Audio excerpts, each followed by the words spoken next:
Давай. 39,5. Голова болит? Болит. В горле першит? Першит. Глотать трудно? Трудно. Дышать трудно? Трудно. Ну-ка, раскрой свою пасть. Все опухло. Краснота. Ангина. У тебя гланды вырезаны? Да, миндалины как будто бы на месте. Но сильно опухли. Их необходимо удалить. В медицине существует два направления. Одно за удаление гланд, другое против. Я сторонник первого. Свои медицинские воззрения ты выскажешь врачу. А пока уложи Катасееву в палатку. Накрой 3 одеялами. Дай горячего чаю и добавочную конфету.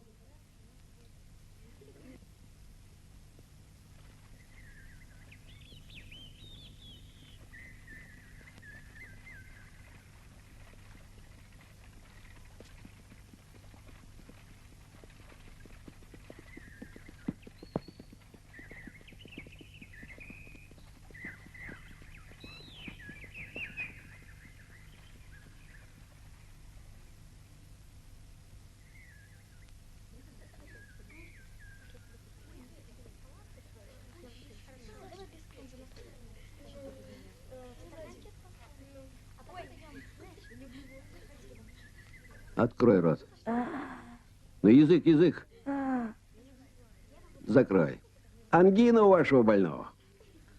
Гланды ему надо удалять. Но пока не выздоровеет, операцию делать нельзя. Ну, лекарство будет принимать, я выпишу. Горло полоскать. Вот только здесь палатки его оставлять нельзя, надо в дом перевезти.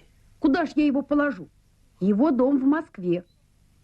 А почему бы его не положить в барском доме? Думаете, она позволит? Кто она? Ну, хозяйка, экономка. А ну, пойдем.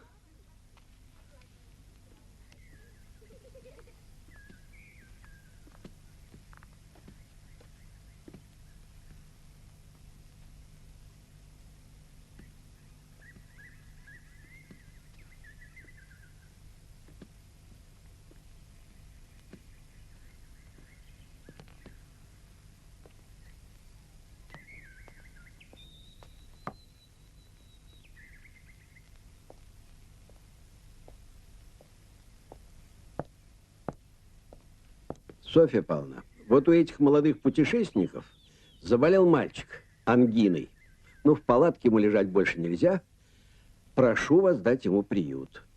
Дня на 3-4. Кто будет ухаживать за этим мальчиком? Ну, кто-нибудь из них. Я тоже буду наведываться. Вы считаете возможным являться в этот дом? Я выполняю свой долг. Хорошо. В людской ему будет отведено место. Но прошу, никуда, кроме людской, не заходить. Ваше право.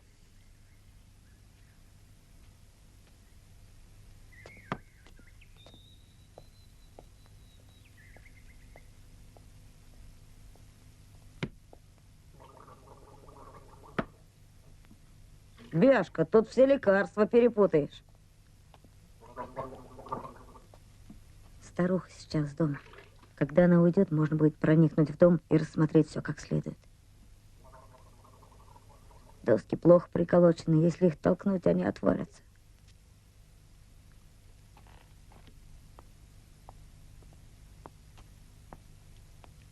Да. Выселяться отсюда не следует. Находясь тут, мы можем узнать кое-что. Как ты думаешь? Не кое-что, все узнаем. С одной стороны, хотелось бы, чтобы Сева скорее выздоровел, а с другой, как только он выздоровеет, нас попрут отсюда. Сева,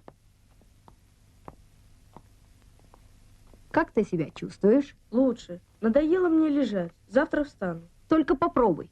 Ты встанешь тогда, когда тебе доктор разрешит. Мягкий знак пропустишь. А доктор тебе скоро не разрешит. Знаю. Какая у тебя температура? Вчера было 39,3, а сегодня 36,7. Вот видишь, нестойкая температура. Самое плохое, когда нестойкая температура. Правда, Бяшка? Да, нестойкая температура – это очень плохо. Главное вылежать. Лежать, лежать и лежать. Конечно. Молодец, Бяшка.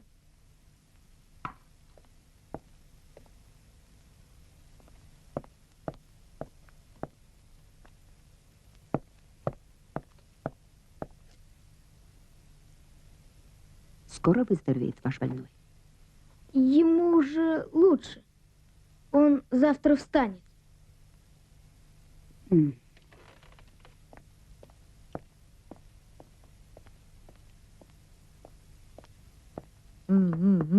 Как ты это мог сказать?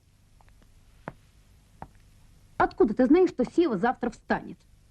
Почему ты думаешь, что он завтра выздоровеет? Я боялся, что она скажет, убирайтесь отсюда вон. Убирайтесь отсюда, вон, философ, главврач. Ну ладно, я уезжаю в город. Только Сева должен оставаться в доме и лежать, пока я не вернусь. Даже если доктор скажет, что он здоров. А вернусь я завтра. Ты меня понял, Бяшка? Понял.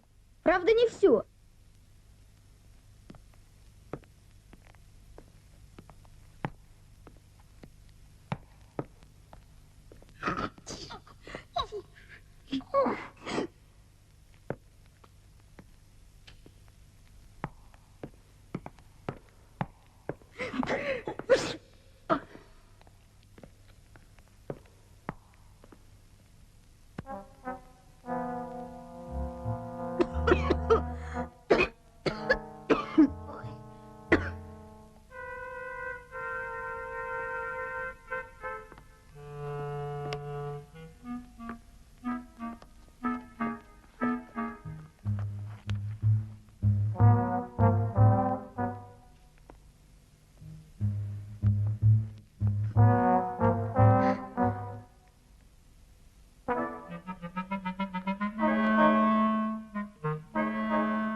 Птица.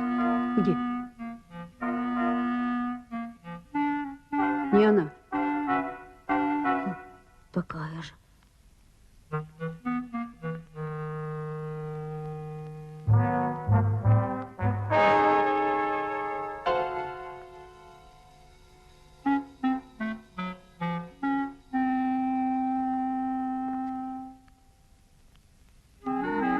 Никого.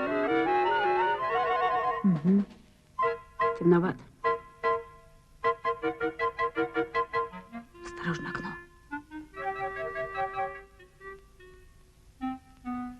О, свечи!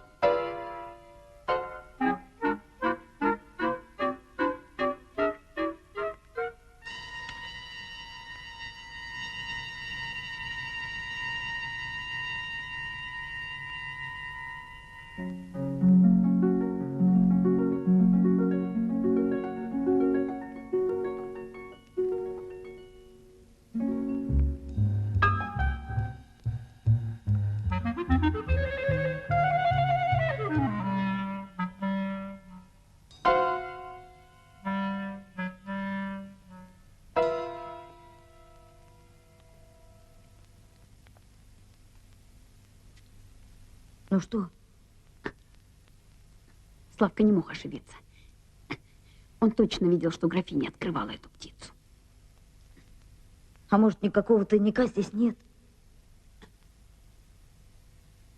Не может быть, чтобы здесь ничего не было.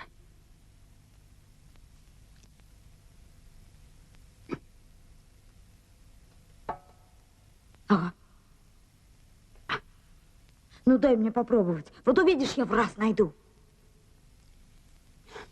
Ну, дай, а. Пожалуйста. На. Только учти, если что-нибудь сломаешь, тогда все пропало. Не беспокойся. Пусти.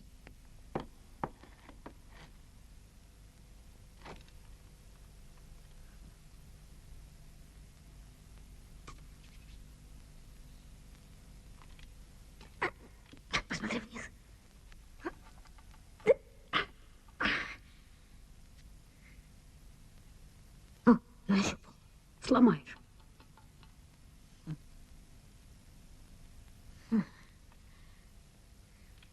Чертовщина какая.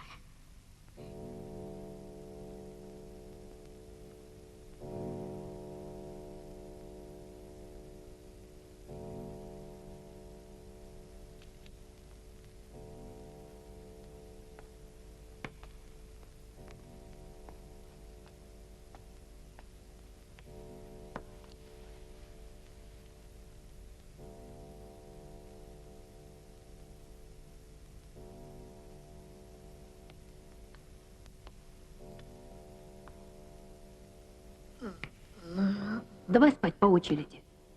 Что? Ага, ладно. Только каждый по 2 часа.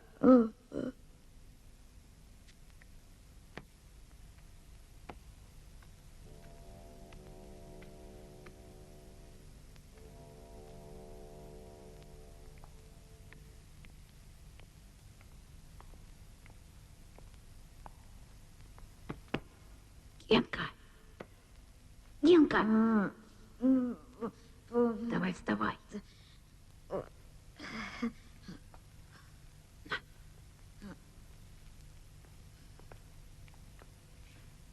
Разбуди меня через 2 часа.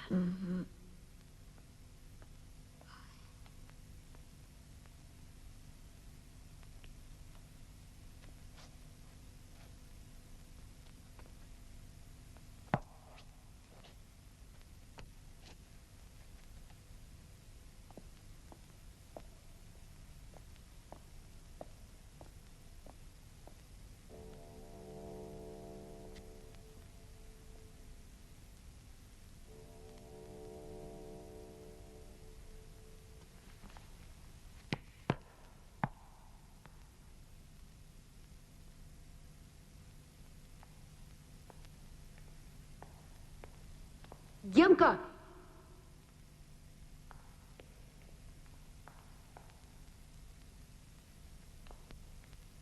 Генка!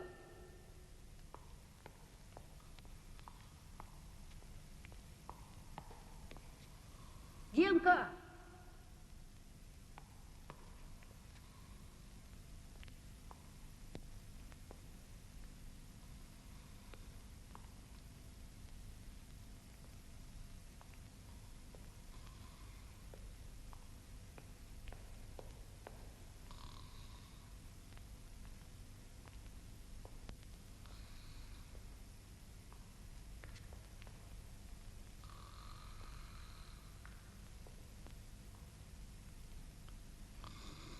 А ну вставай! Чего?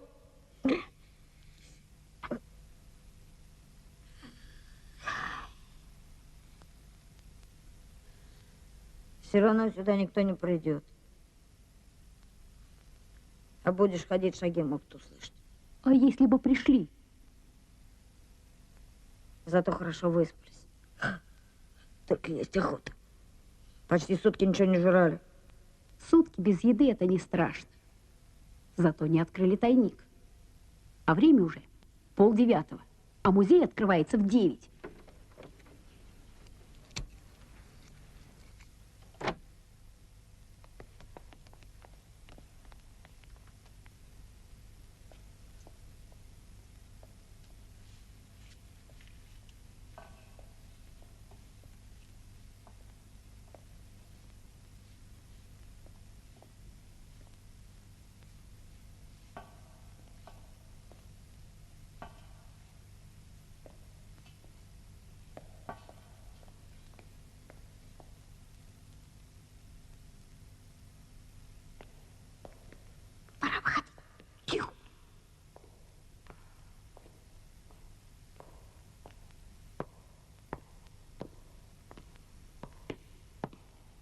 Рисовать будете? Да, немного.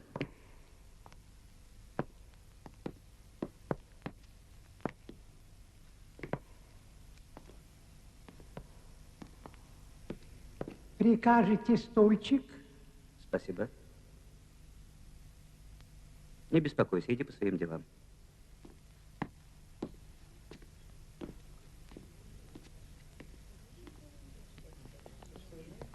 Вы видите деревенскую утварь из села Старое. Она была типичной в средней полосе России в единоличных хозяйствах XIX века.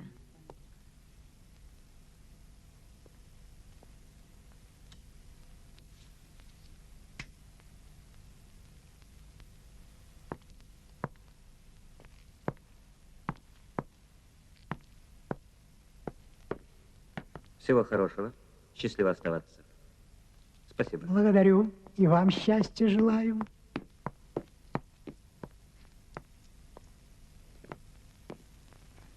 Ну а теперь пройдемте дальше. Да нельзя же трогать руками. Здесь у нас представлены экспонаты флоры и фауны нашего края. Обратите внимание на чучела зверей, выполненные местными охотниками. Рядом находятся экспонаты, найденные во время раскопок древнего поселения. А в этом зале у нас представлены предметы помещичьего быта. Они доставлены Опять в музей пришли? из усадьбы графа Карагаева.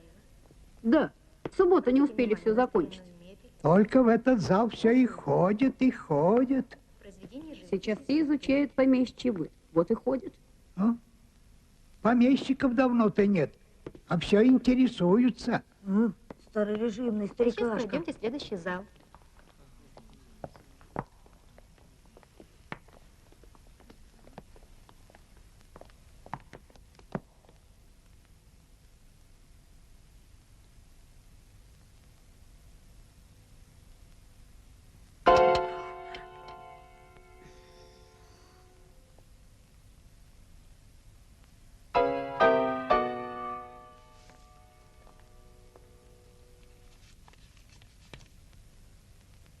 Будущая среда дневным.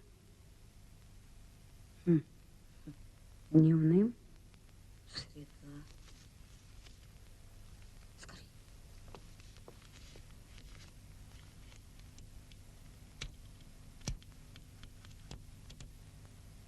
Пошли.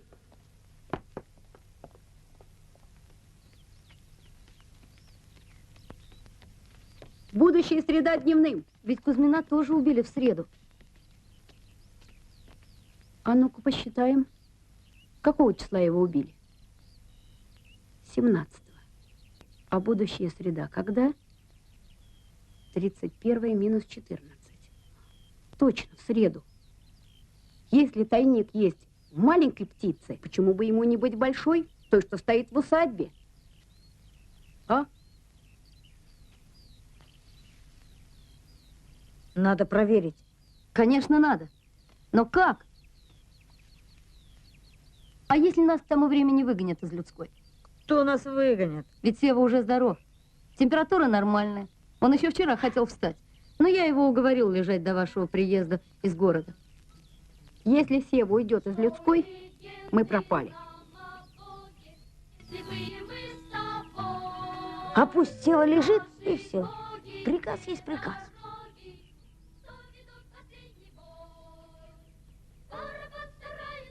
Придумал.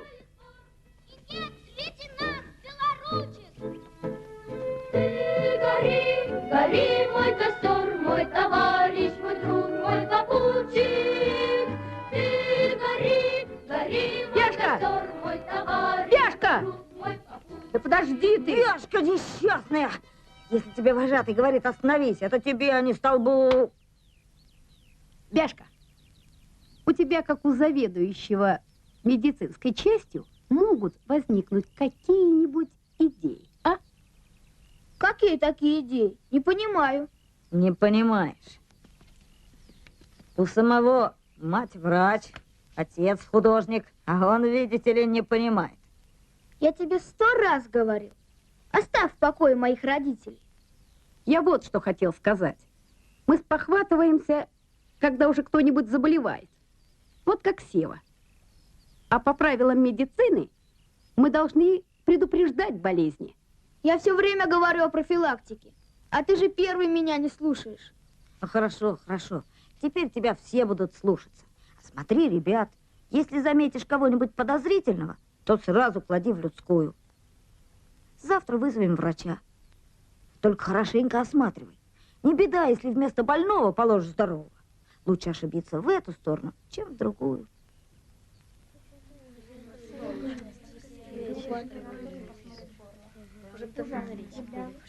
Сколько мы будем ждать? Целый час стоим. И кто мог выдумать эту дурацкую затею?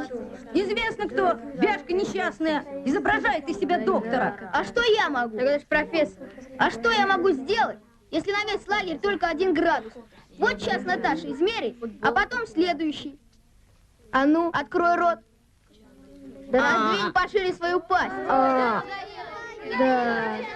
Дело плохо. Краснота. Да? Что ты лезешь ко мне в рот своими дурацкими бровями? Ничего у меня нет, никакой красноты, ничего не болит. До свидания. Куда же вы? Вы срываете массовое медицинское обследование.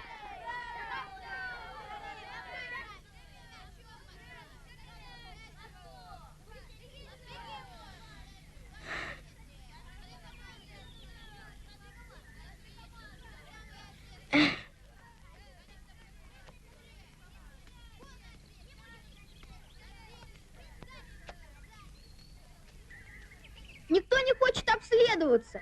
Разбежались. Кому охота в такую жару лежать в душной людской? Да. Здорового человека трудно уговорить, что он больной.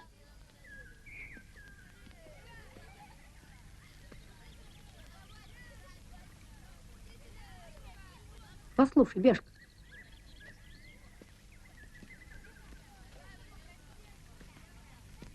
А ты сам, между прочим, здоров? Здоров. А что? Да мне твое лицо кажется немного странным. Какое-то на нем... Потрясающая новость! Кит объелся!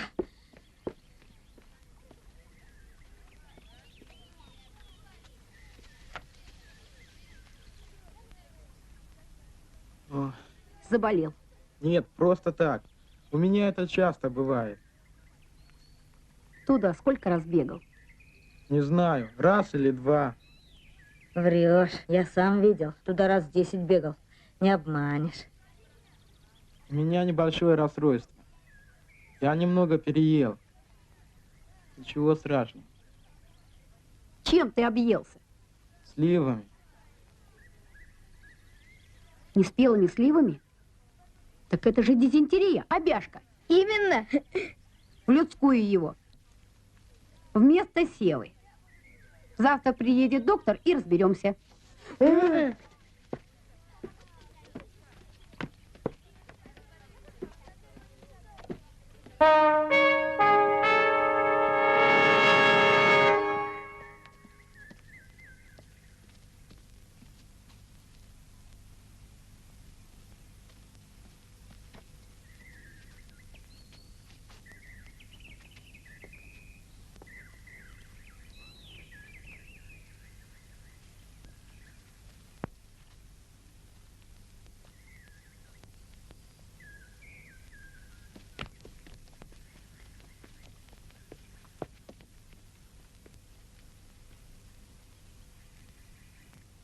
Такой диеты я с голоду помру. Скорее без диеты помрешь. Да, тебе вынарисовый отвар, да еще на воде. А ты что, молочка захотел? А может быть, ананасы в шампанском? Не знаю, не ел. Графиня уехала. Я ее сам до станции проводил. Славка, если она придет, свистнешь 2 короткими, 1 длинным. Ладно.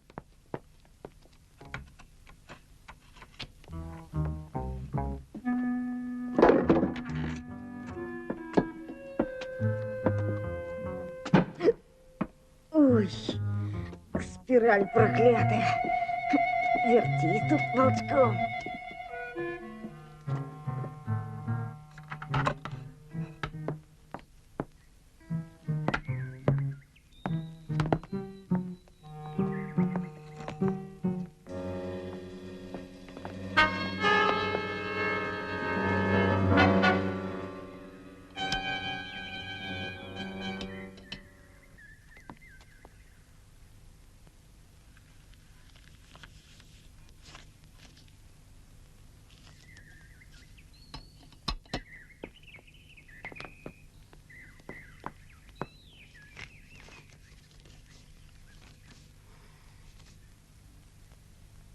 Возьмем чертеж с собой, перерисуем и до возвращения графини положим обратно.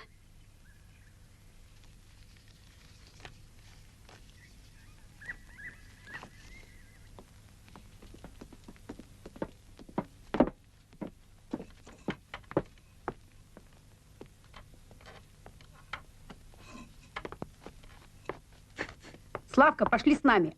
А ты, Бяшка, оставайся. Сейчас пришлем замену. Принесите что-нибудь пожрать. Ты хочешь выздороветь или нет? Неужели ты не можешь хоть один день побыть на диете? Нет, не могу.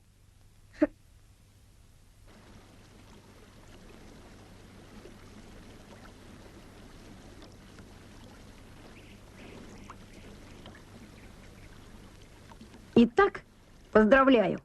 У нас в руках разгадка тайны. Точный план.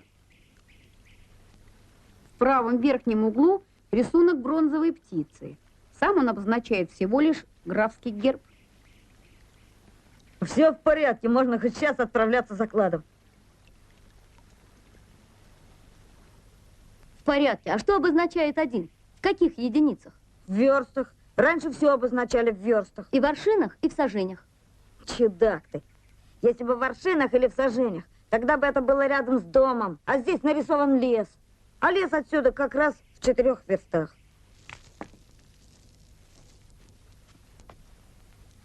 Когда я шел за графиней на станцию, мне показалось, что мелькнула морда Степки Волосатого. Ага, а я думал, ты уже нашел клад. Отсчет начинаем от дома. Прямо с того места, где стоит бронзовая птица. Подошли к деревьям, воткнули лопатки в землю и достали все. Может быть, даже знаменитый алмаз Панси. Не Панси, а Санси.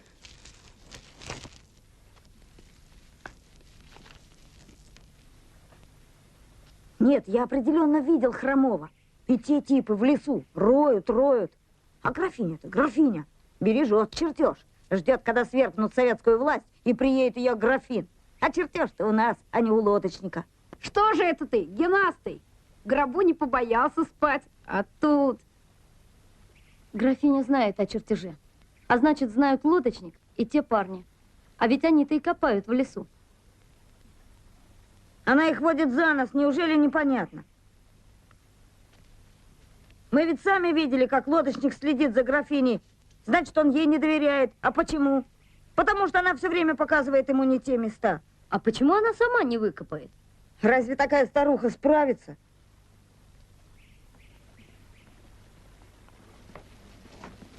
А если бы и справилась, то не хочет. Зачем они ей? Куда она денется с ценностями? Графиня их должна сберечь до приезда графина. А этот волосатик, дурачок, следит и за графиней, и за нами. А для кого? Убей меня, Бог, для лодочника. Генка прав. Надо идти по маршруту. Чем скорее, тем лучше. А лопаты? С лопатами нас заметит лодочник. Копать будем ночью.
Клад зарыт под этими соснами. Такое впечатление, что здесь уже копали. И на чертеже указано именно это место. А старик граф был не так уж прост. Все ищут в лесу, а он закопал на самом видном месте. И никто не может догадаться, где искать. А эти дурачки ищут на болоте. Кладоискатели. В среду приезжает хромой тип, а уже пятница. Этот хромой, тот хромой. Надо быстрее перерисовать чертеж, а то приедет графиня и может это заметить.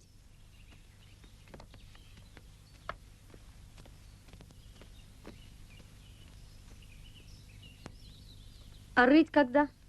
Рыть будем со свидетелями. Вызовем представителей из уезда. Всегда так.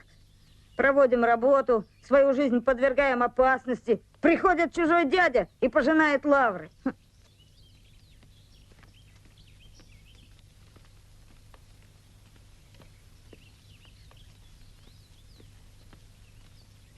Ну, ему уже можно встать. Пусть встает, только соблюдает строжайшую диету. Доктор, если он встанет, то сразу обожрется. Мы его хорошо знаем. Если ему нужна диета, то пусть лежит. Что, такой обжора? Ужасный. Что, неужели не можешь удержаться? Нет, не могу. Нет, надо все-таки выпустить его на улицу, на свежий воздух, а диету пусть соблюдает в порядке дисциплины. Тогда все пропало.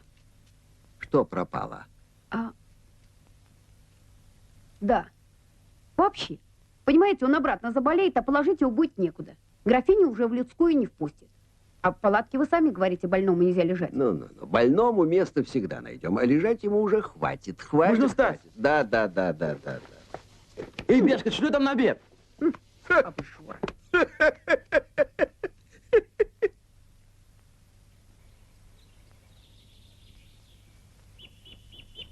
Давно здесь эта птица? Это, брат Миша, знаменитая птица. Тут из-за нее много людей посходило с ума. Неужели? Да, давняя, длинная история. Расскажите, пожалуйста. Наши ребята интересуются стариной, спрашивают меня, а я им ничего не могу ответить. Да длинная история, Миша. В другой раз. Ну, расскажите, пожалуйста, пока мы дойдем до вашей лошади. Да. Ну, ладно. Надо тебе сказать, что Карагаевы старинный, но захудалый род. Обеднели, оскуднели, особенно после того, как Елизавета казнила одного графа вместе с его сыном и велела бросить их в болото. Значит, про Галыгинскую гать это правда? Да. Казнены и затоптаны в гать. Ну, а поместье забрала казна. Вот так и подрубили род Карагаевых под самое основание. И только благодаря удачной женитьбе одного графа на дочери Демидова род Карагаевых опять стал подниматься. Стали владеть поместьями, рудниками на Урале. Я про это что-то слышал. Да, ну вот последний граф хоть широко вел уральские разработки, а находил-то мелочь, но за мелочь известная цена небольшая. Находил мелочь, а слухи распространял, что нашел что-то выдающееся, и так и залгался, ему и верить перестали. А сын объявил старика сумасшедшим и умудрился получить наследство раньше, чем умер его отец. Ну, а старый граф уехал за границу. Но в долгу не остался. Изрядно он посмеялся над своим неблагодарным наследником.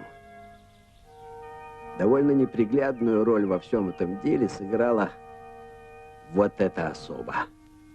Графиня. Какая она графиня? Впрочем, в свое время была красавица. Красавица. Только теперь от красоты ничего не осталось. Да, так вот молодой граф. Его знаешь, как здесь крестьяне прозвали? Руб 20. Он хромой был от рождения, а так мужчина видный. И вот как его наказал отец. Он объявил, что нашел 2 алмаза размером чуть не по 50 каратов. И показал эти алмазы. И ну ему никто не верит. А алмазы-то были настоящие. Там подтвердили потом голландские ювелиры.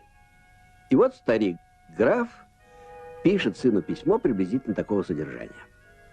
1 алмаз я увез с собой, а другой спрятал. И вот если у тебя хватило ума выгнать меня из дому, посмотрим, хватит ли у тебя ума найти этот бриллиант.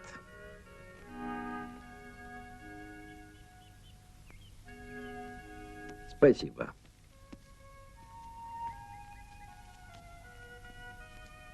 Вот, а место где он спрятан, указывает наш родовой герб. О, это была жестокая месть. Поиски алмаза стали бичом, понимаешь, несчастьем этой семьи. До самой революции искали.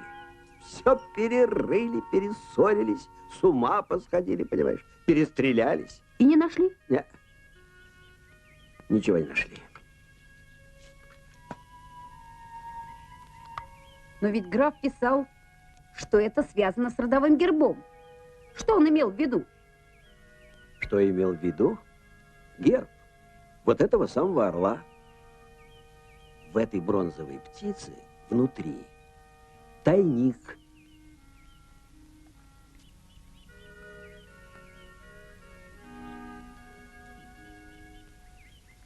Что вы сказали? А что с тобой? Да так. Ну, тайник, самый простой тайник. Нажмешь птице на глаза, голова у нее откидывается, там пружина, понимаешь? Открывается тайник, там лежит план, чертеж. На чертеже сказано, что алмаз этот зарыт здесь, в лесу, неподалеку, версты 4. Вот. Это все и перерыли. Да и теперь еще есть чудаки. Роют. Правда, теперь немного поуспокоились. А все-таки роют. И все знают про этот план? Да, конечно. Ну, раньше-то держали в секрете. Ну, видишь, что в лесу-то копают. Ну, и перестало это дело быть тайной. Да я тебе скажу, в каждой избе, чуть не в каждой избе, была копия такого плана. Но, может быть, это не настоящий план? А другого тут и не было, его все наизусть знают. Сначала версту на север, потом еще версту на северо-запад, потом, кажется, строго на запад. Я уж не помню, время-то много прошло.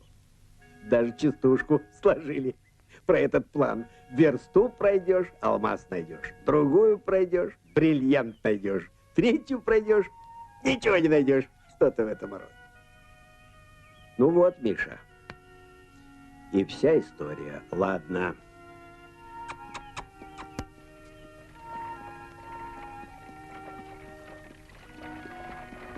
Вы больного там своего попридержите. Есть ему не давайте много, чтоб диету соблюдал. Диету?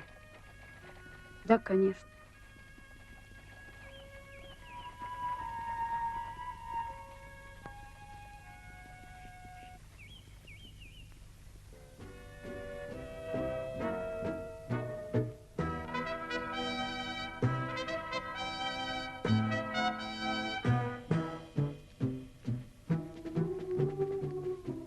В одной книге мы нашли листки папиросной бумаги, которыми перекладывают рисунки. Если эти листки положить на чертеж, то очень хорошо перерисуется.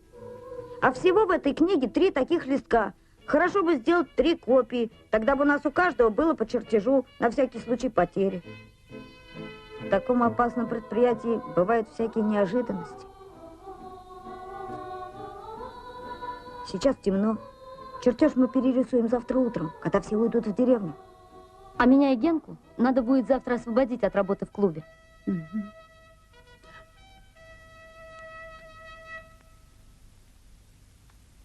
Я сейчас.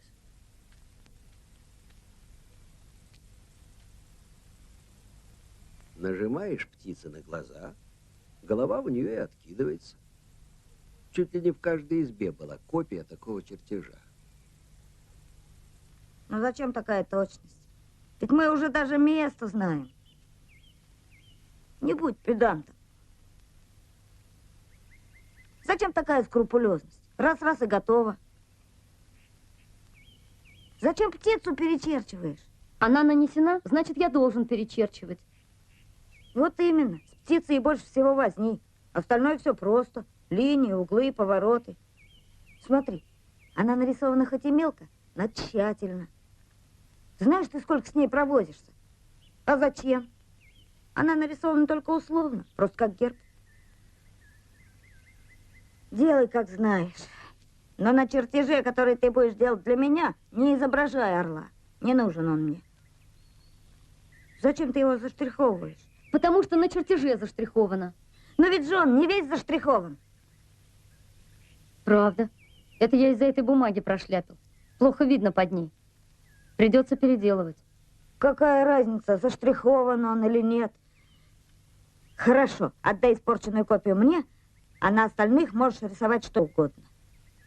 Пожалуйста, можешь взять. Только остальные я сделаю правильно, точно так, как на чертеже.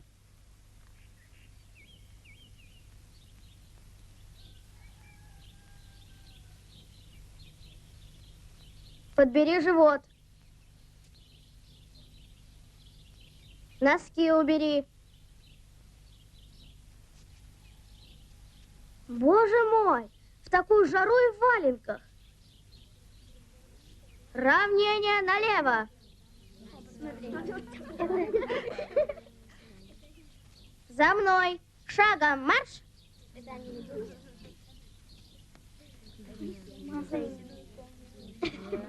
Айду.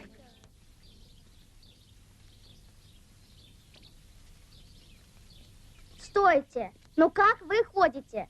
Вы должны слушать мою команду и идти в ногу. Ваня, как ты ходишь? А как я хожу? Волочишь ногу, припечатываешь шаг. Настоящий руб 20.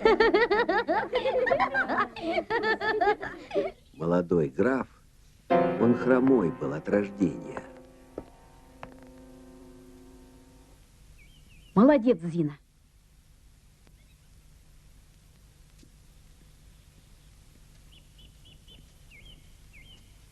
Вот чертеж, а вот копия. Одна мне, другая тебе. У Генки испорченная. Возможно, штриховка не имеет значения, но поскольку она есть, я решил все точно перечертить. Голова черная, туловище заштриховано, лапы белые. Никакого уклада там нет.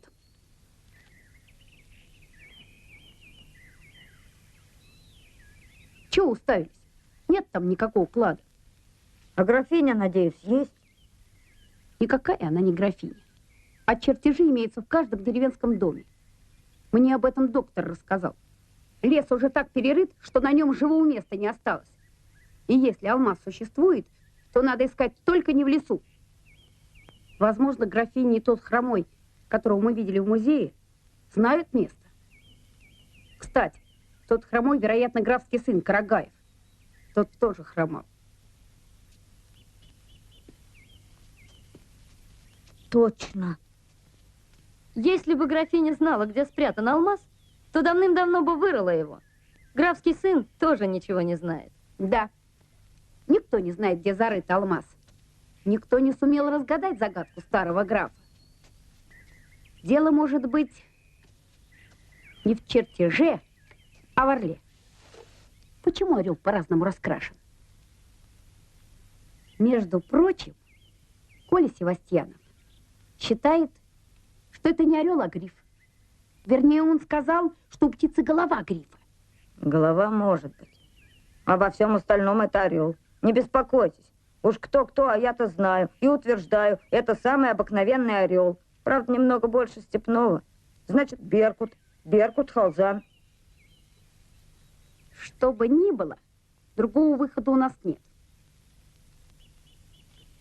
Надо разгадать штриховку. Будем думать. Ты биолог, Бешка. Это орел. Нет, пожалуй, это не орел. Скорее всего, это птица из семейства грифов. Вернее, нечто среднее между орлом и грифом. Переходящий тип. Он орел-ягнятник, он же орел-бородач. Но разве у орла бывает такая длинная шея и такая большая плоская плешивая голова? Это может быть и кондор, и стервятник. Просто черный гриф. Или сип белоголовый. Но голова определенно указывает на то, что это орел-ягнятник. Сам ты гриф, сип белоголовый. А это простой орел. К этому роду относится беркут, он же халзан. Орел-могильник, он же карагуш. Степной орел, он же орел-курганник, беркут-халзан. Сам ты халзан. Как вам не стыдно? А зачем он меня сипом обозвал? А кто первый? Ты меня халзаном обозвал. Какой я тебя халзан? Халзан, халзан. Ты говоришь халзан? Халзан. Но ведь так называется речушка, на которой убили Кузьмина. Халзан. Отсюда и Халзин луг. Тот самый, куда ездили Кузьмин с Тимофеем. Халзан, халзан. Халзан! Черт возьми, халзан! Спокойно, без паники. Значит, Халзан. Ну, конечно, Халзан. Я сразу подумал, орел Халзан, речка Халзан. Итак, возле реки Халзан зарыт клад. Теперь ясно, почему Кузьмина убили на Халзином лугу. Убийство связано с кладом. А лодочник ищет в лесу. Он не знает про Халзан. Подходит орел степной, он же орел-курганник. Получается, река Халзан, степь Курган, значит, возле реки Халзан, в степи, на кургане зарыт клад. Халзан — восточное название Беркута. Монголы жили в степях и, наверное, возводили курганы.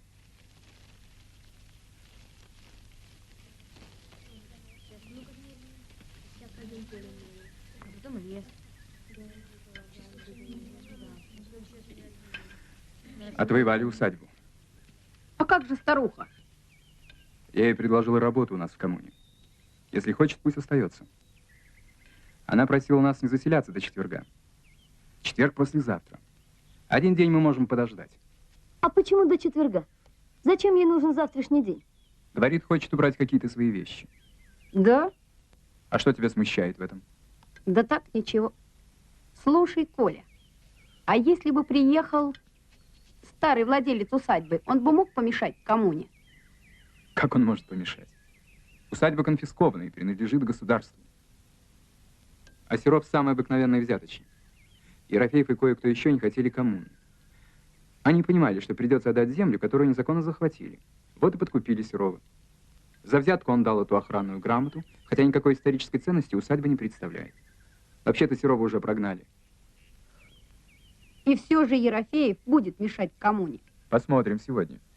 А что сегодня? Сегодня вечером сходка. Граждане! Коммуна организуется из воспитанников детского дома. Все они в прошлом беспризорники. А некоторые даже малолетние преступники. Да не ж насвишь ты какой! Я говорю вам прямо, чтобы все были в курсе дела. Убивцы все, да не ж да всех ограбят и перережут. Вот. Товарищи, некоторые из них были малолетними преступниками. Но это было когда-то. За годы, проведенные в детском доме, ребята стали совсем другими.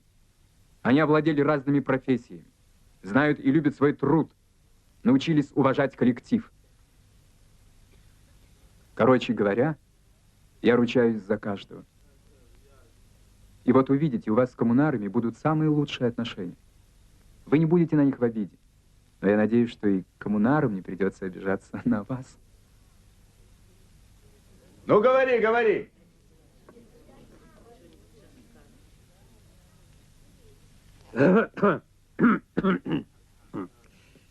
Ведь очень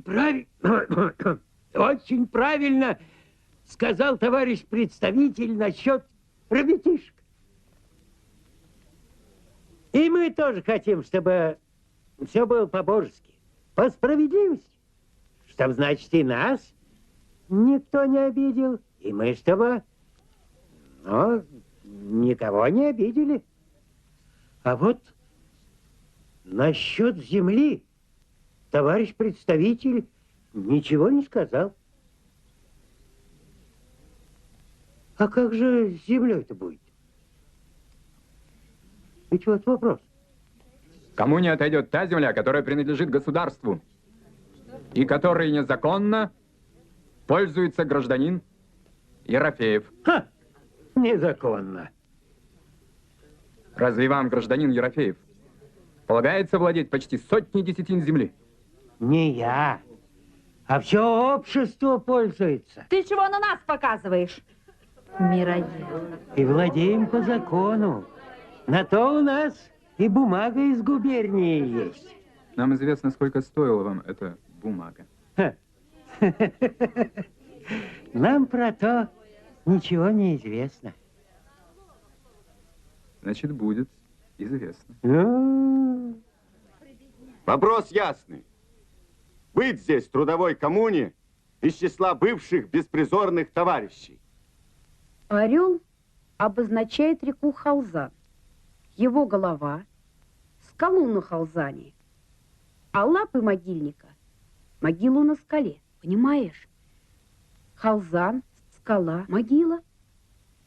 Честно говоря, я устала от догадок и давно не верю в них. Один орел, другой, и так до бесконечности. Если бы дело было в орлах, то алмаз давным-давно бы нашли. Искали тоже, наверное, не дураки. Ведь мы сегодня были на скале. Никакой могилы там не видели. Да, не видели, но мы там и не искали. Надо пойти и осмотреть эту гору. Когда пойти? Сейчас, немедленно. Ни за что. Ночью мы ничего не найдем, ровным счетом ничего. Бесполезная трата времени. Только не выспимся. Ведь завтра приедет Карагаев. И надо быть бодрыми и готовыми ко всему. Значит, не пойдете? Нет. Не. А если я прикажу? Не имеешь права. Не имеешь права. Если бы это касалось отряда, то ты мог бы приказывать. А здесь, в конце концов, частное дело. Завтра, пожалуйста. А сегодня ночью? Нет. Правильно. Завтра приедет Карагаев. Ну и что ж, посмотрим, как он поведет себя, потом пойдем на скалу. Правильно. Я иду спать. Спокойной ночи.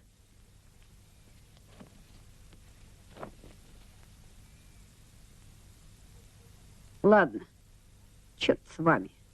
Но учтите, Карагаев приезжает дневным поездом в 2 часа.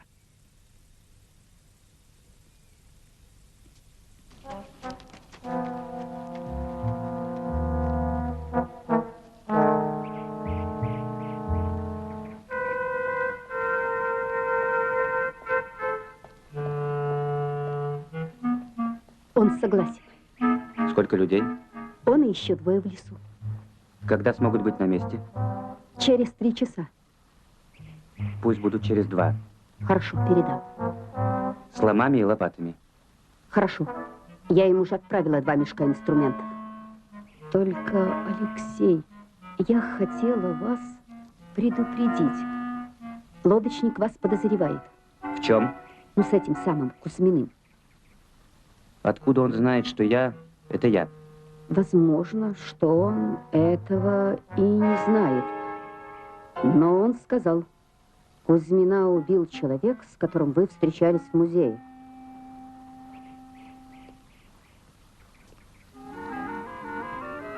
Он за вами следил. Да.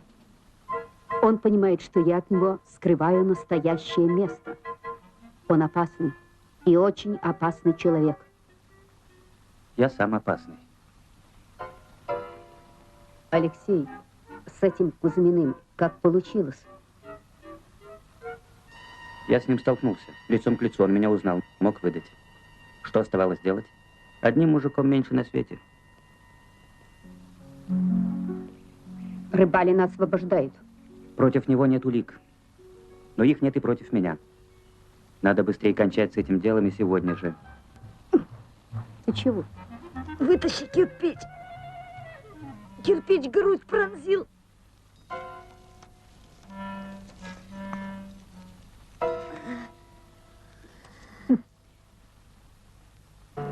Вот тебе и орел-ягнятник. И все же лучше без лодочника и без его людей. Плита тяжелая, я уже пробовал.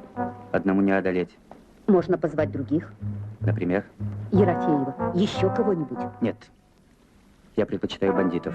С ними лучше договориться, дешевле обойдется. И наверняка не продадут. Но они могут вас убить. Я вооружен. А теперь идите и предупредите его. Через 2 часа. Ах, Господи.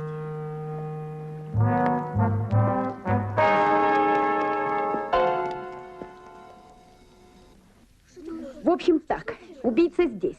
Через час он с лодочником будет скрывать склеп на кургане. В таком случае надо идти на Халзен-Луг. Гена! Что? Беги к председателю сельсовета. Ага. Ребята, пошли.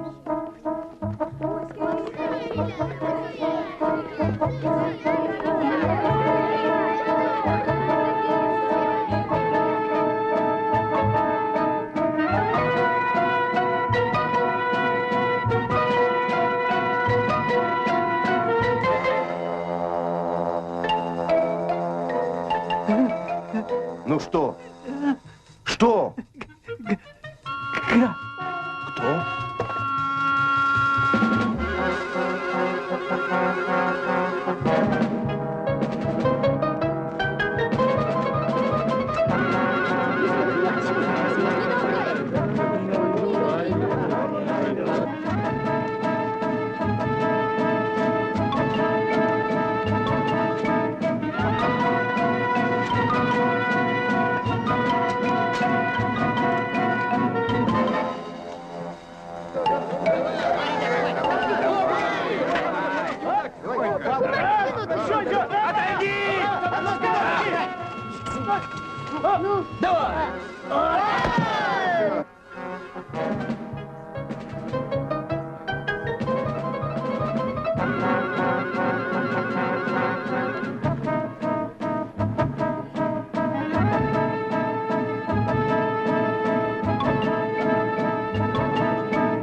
Шкатулка принадлежит мне.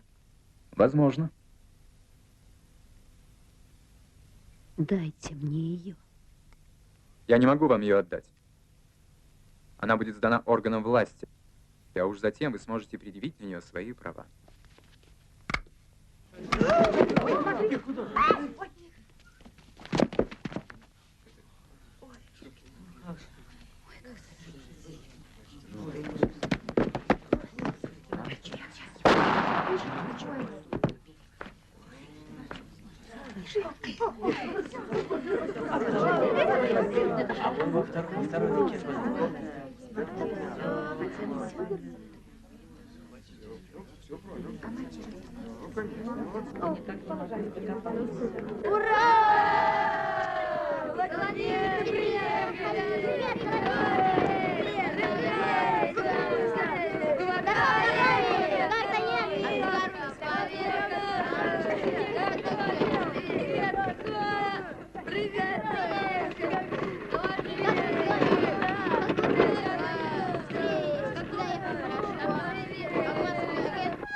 Итак, лагерь окончен. Сегодня отряд уезжает в Москву. Я думаю, ребята поработали неплохо. Создали в деревне пионерский отряд, открыли клуб, научили грамоте сколько? 12 человек. Молодцы! 12 человек. Дальше. Усадьба принадлежит коммуне. Тайна бронзовой птицы раскрыта.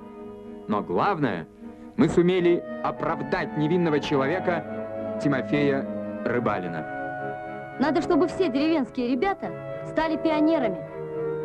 Надо, чтобы все в деревне были грамотными. Надо построить больницу, а не ездить в соседнее село. Медицина – это могучее оружие в борьбе с религией. Надо крепить интернациональную дружбу, потому что фашизм поднимает голову, и на это надо обратить самое серьезное внимание.